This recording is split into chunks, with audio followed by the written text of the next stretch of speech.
భారత్ అనే పేరు ఎక్కడి నుంచి వచ్చింది అనే చర్చ ఈ మధ్య చాలా జరుగుతోంది. భరతుడి పేరు మీద వచ్చిందని చాలామంది అంటుంటారు. కానీ కాదు. భరతుడి కంటే కొన్ని లక్షల సంవత్సరాల ముందే భరతఖండానికి చాలా చరిత్ర ఉంది. చాలామందికి తెలియని చరిత్ర అది. అందుకే మన దేశానికి భరత అనే పేరు ఎలా వచ్చిందో సమగ్రంగా చెప్పే స్టోరీ ఇది. బ్రిటిష్ వారు మన చరిత్రను ఎంత నాశనం చేయాలో అంత చేశారు. ఇప్పుడు మనం పుస్తకాల్లో చదువుతున్న చరిత్ర అంతా కన్ఫ్యూజనే. బ్రిటిష్ కాలంలోనే కోట వెంకటాచలం అనే గొప్ప చరిత్రకారులు ఉండేవారు. భారత చరిత్ర మీద ఎన్నో అద్భుత పుస్తకాలు రచించారు. ఆ పుస్తకాలను ఆనాడు బ్రిటిష్ ప్రభుత్వం స్వాతంత్ర్యం వచ్చాక మన ప్రభుత్వాలు కూడా కనపడకుండా చేశాయి. కానీ ఇంటర్నెట్ పుణ్యమా అని ఆయన పుస్తకాలు దొరుకుతున్నాయి. ఎవరో విదేశీయులు ఆ తర్వాత వారి ప్రేరణతో మన స్వదేశీయులు రాసిన చరిత్రను గుడ్డిగా నమ్ముతున్నామప్పుడు. కోట వెంకటాచలం లాంటి గొప్ప పరిశోధకుడు రాసిన చరిత్రను ఎందుకు నమ్మకూడదు? భారత అనే పేరు ఎలా వచ్చింది? ఇది తెలియాలంటే ఈ సృష్టి ఆవిర్భావం, అలాగే భూమిపై జీవం ఏర్పడిన సమయం గురించి తెలియాలి. ఈ విశ్వం తర్వాత బ్రహ్మాండం, ఆ బ్రహ్మాండం బద్దలై ఇప్పుడు మనం చూస్తున్న అంతరిక్షం ఏర్పడ్డాయని హబుల్ టెలిస్కోపులు చెప్పడానికి 1000 ఏళ్ల ముందే ప్రతి పురాణము చెప్పింది. పురాతన చరిత్రను చెప్పే గ్రంథాలే పురాణాలు. పురాణం అంటే అర్థం అదే. జీవానికి అనుకూలమైన గ్రహం భూమి మాత్రమే అని బ్రహ్మాండ పురాణంలో ఉంటుంది. అలా భూమిపై జీవం మొదలైంది. సోలార్ సిస్టంలో మన భూమి ఒక భాగమని అందరికీ తెలుసు. ఆ సూర్యుడి శక్తి నుంచే జీవం పుట్టింది. సూర్యుడి వెలుగే జీవం.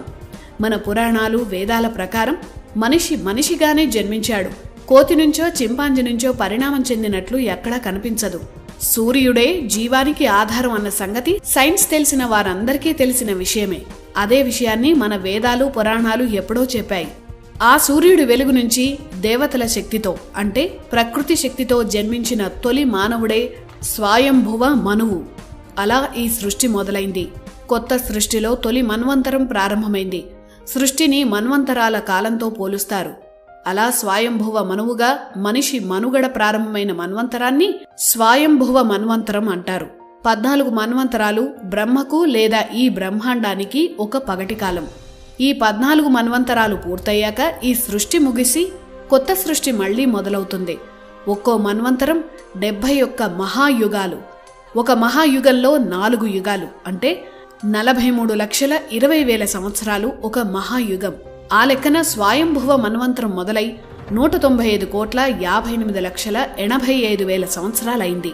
ఇప్పుడు మనం 7వ మన్వంతరమైన వైవస్వత మన్వంతరంలో ఉన్నాం. సూర్యుడి వెలుగు నుంచి జన్మించిన స్వయంభువ మనువు నుంచి మానవ జాతి వృద్ధి చెందింది. సూర్యుడి వెలుగుని భా అంటాం.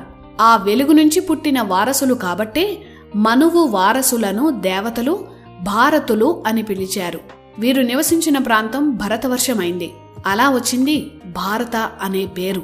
మనువు వారసులు పాలించిన ఈ ప్రాంతాన్ని భరతవర్షంగా పిలవడం మొదలుపెట్టారు. అప్పటినుంచి జంబూ ద్వీపంగా చెప్పే ఈ ఖండంలో ప్రధానమైన ప్రాంతం భారత్. అప్పట్లో అతిపెద్ద దేశాలను వర్ష అనేవారు. అలా జంబూ ద్వీపంలో భరత వర్షం అతి ముఖ్యమైన ప్రాంతమైంది. మనమంతా ఆ ప్రాంతానికి చెందిన వారం కాబట్టే ఏదైనా పూజలో సంకల్పం చెప్పేటప్పుడు జంబూ ద్వీపే భరతవర్షే అని మన అడ్రస్ చెప్పుకుంటాం.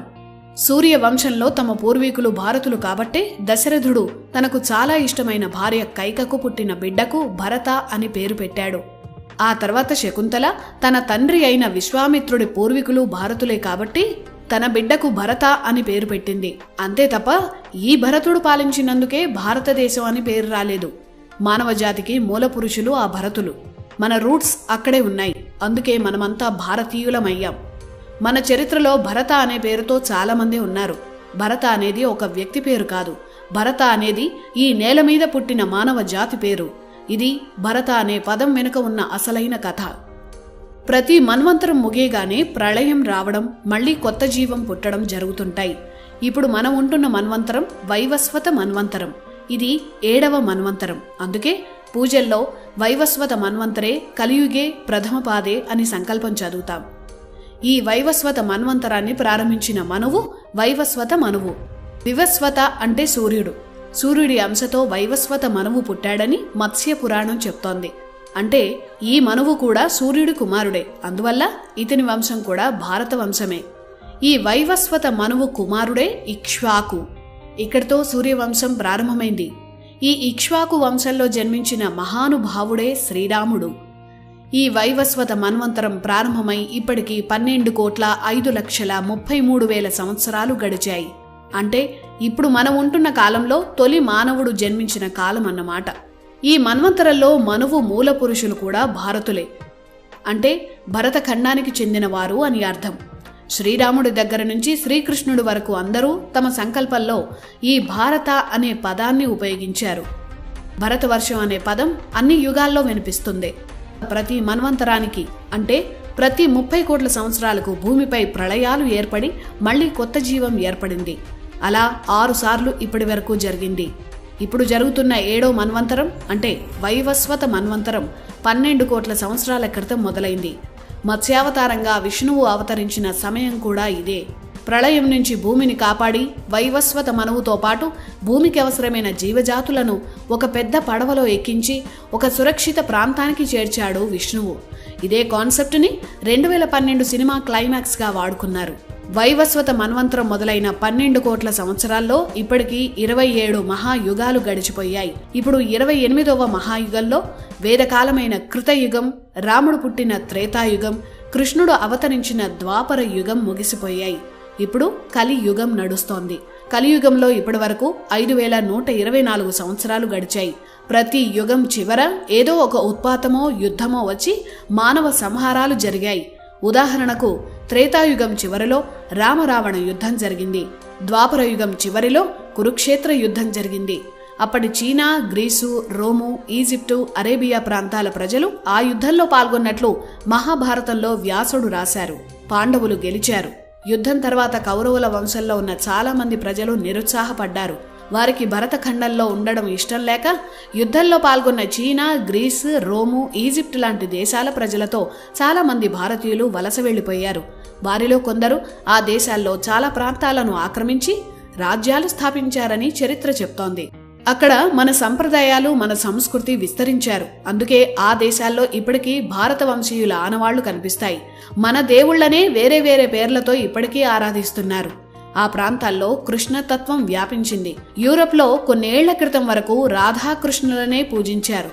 వారిని పేగన్స్, స్లావిక్ కల్చర్ అంటారు. వీరందరికీ మూలం భారత వంశమే. కురుక్షేత్ర యుద్ధం తర్వాత ధర్మరాజు, ఆ తర్వాత పరీక్షిత్తు పరిపాలించారు.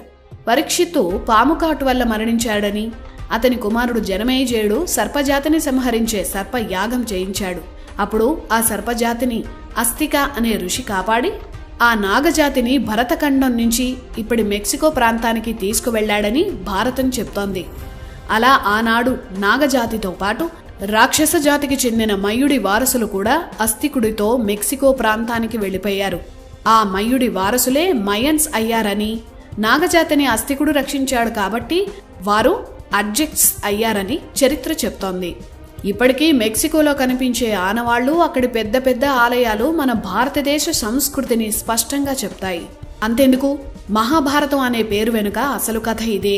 మానవ మనుగడ, నాగరికత, చరిత్రను చెప్పే విధంగానే వ్యాసుడు తన ఇతిహాసానికి భారతం అని పేరు పెట్టాడు. మొదట జయం అనే పేరు పెట్టి ఆ తర్వాత భారత చరిత్రను చెప్పేందుకే భారతం అని పేరు మార్చడం వెనుక చారిత్రక కారణాలు ఉన్నాయి. ఇది భారత్ అనే పేరు వెనుక ఉన్న లక్షల ఏళ్ల చరిత్ర. మన భారతదేశ చరిత్రను రాయడమూ కష్టమే, ఆ చరిత్రను చెప్పడమూ కష్టమే. ఎందుకంటే ఏ దేశానికైనా మహా అయితే 1000 ఏళ్ళో 2000 ఏళ్ళో చరిత్ర ఉంటుంది. కానీ ఈ వేద భూమికి కోట్ల ఏళ్ల చరిత్ర ఉంది. ఇన్ని కోట్ల ఏళ్లలో ఎన్నో ఉత్పాతాలు, ప్రళయాలు, దాడులు, దోపిడీలు జరిగాయి. ఆ ఉత్పాతాలు, విధ్వంసాల మధ్య మన గ్రంథాలు ఎన్నో నాశనమయ్యాయి. అందుకే మన ఋషులు శృతిబద్ధంగా పాఠం బోధించేవారు. అంటే బట్టి పట్టే విధానం. ఆ విధానం వల్లే గ్రంథాలు నాశనమైపోయినా, నాశనం చేసినా వేదాలు, పురాణాలు, ఇతిహాసాలను మన పూర్వీకులు శృతుల రూపంలో అందరికీ తెలియజేయగలిగారు. వాటిని రాసుకొని రక్షించుకోగలిగారు. ఇది మన భారతదేశం. అలాగే భారత అనే పేరు వెనుక ఉన్న అసలు చరిత్ర.